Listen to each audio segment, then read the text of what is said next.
achava que eu tinha o domínio da droga, que eu podia parar com ela quando eu quisesse.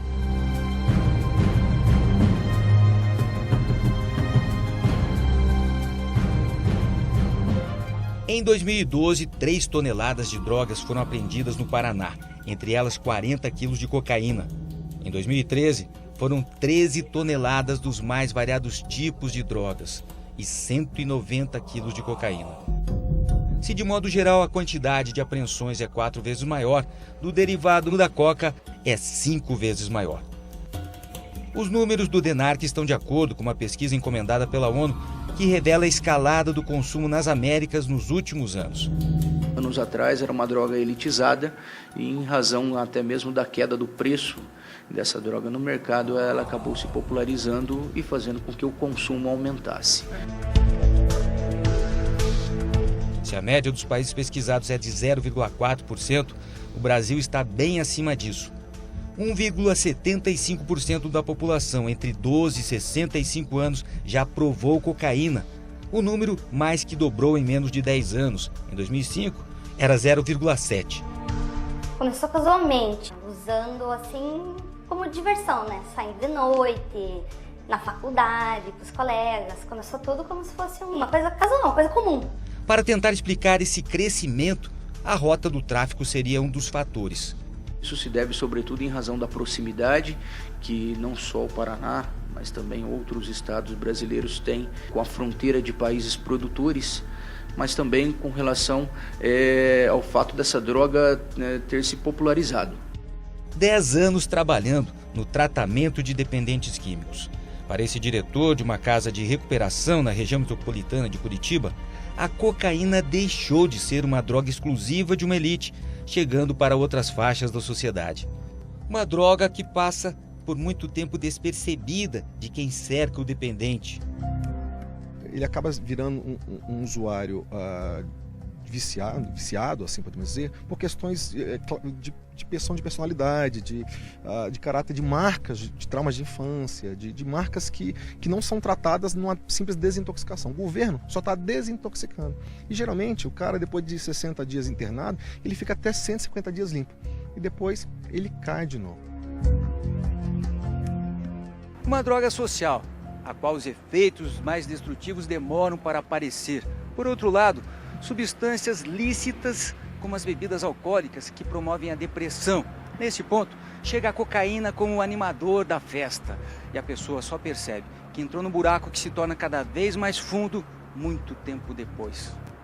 Eu usava já tudo junto. Eu já usava o álcool, usava o crack com a maconha junto e também cheirava tudo junto, né? A gente só tem noção quando a gente realmente chega no fundo do poço. Mas é muito difícil. Eu conheço muita gente que não consegue ver o buraco onde está. Ela conta que tudo se tornava motivo para o consumo da cocaína. Quando eu ficava triste, usava porque estava triste. E quando eu estava feliz, era o meu meio de diversão, a cocaína e o álcool, então eu usava para ficar mais feliz ainda. Se o álcool é um possível potencializador para o consumo da cocaína, as mulheres também estão ingerindo bebidas alcoólicas cada vez mais. E a pessoa geralmente acompanha o grupo que ela está. E muitas vezes o álcool é uma droga depressora. E quando a pessoa experimenta a cocaína, depois de ter feito uso do álcool, por exemplo, se ela tiver alguma predisposição ou qualquer outra comorbidade que lhe dá uma personalidade mais depressiva, ela busca recurso na cocaína. Poucos usuários de drogas começam a fazer uso de drogas, por exemplo, com drogas ilícitas. E a esmagadora maioria delas começa com o uso do álcool. Então é necessário urgentemente repensar a cultura de disseminação do álcool. A cocaína também se torna uma droga democrática, sem distinção de classes. Uma droga que é vendida no mercado brasileiro é uma droga que registra uma grande impureza. E isso certamente faz com que a droga seja barateada.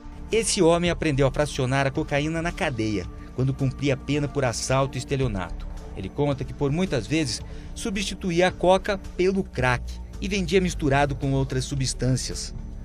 De 1 quilo do crack, fazíamos até 3 quilos de cocaína, para ela ficar com uma consistência forte. Aí fazia desembalagem de meio quilo, de quilo, e passava para o pessoal que vende para os usuários. Vendia para os usuários. Para ele, com o tráfico veio o vício, e a sensação de estar no controle da própria dependência química. Experimentava para ver como que tinha ficado a consistência da droga. E aí fui se viciando. Porque eu controlava, eu fazia, eu deixava ela mais forte ou mais fraca, como eu queria. Então eu achava que eu podia dominar ela. Só que não estava bem assim, no final já estava bem complicado, porque estava cada vez gostando mais, né? Cada vez consumindo mais. A moça conta que quem consome cocaína procura os seus pares, que muitos usam no dia a dia como um remédio e que poucos admitem estar fora do controle. O usuário dificilmente admite que é dependente, que está doente. O mesmo relatório divulgado pela entidade ligada à ONU demonstra uma preocupação quanto àqueles que só experimentam, porque os jovens têm uma baixa percepção ao risco em usar drogas. Isto porque em cada 10 pessoas, de 2 a 3 têm predisposição ao vício. A grande maioria das pessoas não sabem que 30%, 10%, 15%, dependendo da etnia, tem uma predisposição a se ligar, a desenvolver a dependência. E com essa sociedade tão permissiva e que glamoriza tanto as drogas, a pessoa se inicia. E o que fazem as autoridades? Segundo o diretor de políticas sobre drogas, não existe um trabalho específico para a cocaína, porque o avanço é geral e o foco está no uso problemático. Em 2013, a capital paranaense investiu 18 milhões de reais nos CAPs e reservas de leitos nas instituições para desintoxicação. Para este ano, serão investidos mais 24 milhões, segundo ele. Além disso, um exemplo utilizado nas Cracolândias de São Paulo. Aqui em Curitiba a gente não tem aquela mesma realidade das Cracolândias, a gente tem algumas cenas de uso que são dinâmicas, né, espalhadas pela cidade, por isso que nós temos, vamos entregar ao final desse mês os módulos móveis de atendimento, que são espaços onde os usuários vão poder exercer a dignidade, tomar um banho, fazer higienização, ter atendimento psicossocial, como um primeiro passo para integrar essa população em situação de extrema vulnerabilidade na rede de serviços mais básicos da prefeitura. Enquanto isso, restam as instituições, muitas sem fins lucrativos, para buscar tratamento. Como foi o caso do ex-traficante apanhado na própria armadilha. Lá, ele encontrou na fé forças para se arrepender e se recuperar. A gente podendo ser feliz sem nada de entorpecente, sem nada de droga, uma felicidade certa, né? Bonita, né?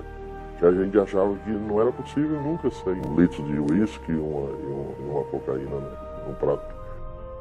A moça de 29 anos em uma clínica de Curitiba busca resgatar pelo menos parte do que a cocaína lhe roubou.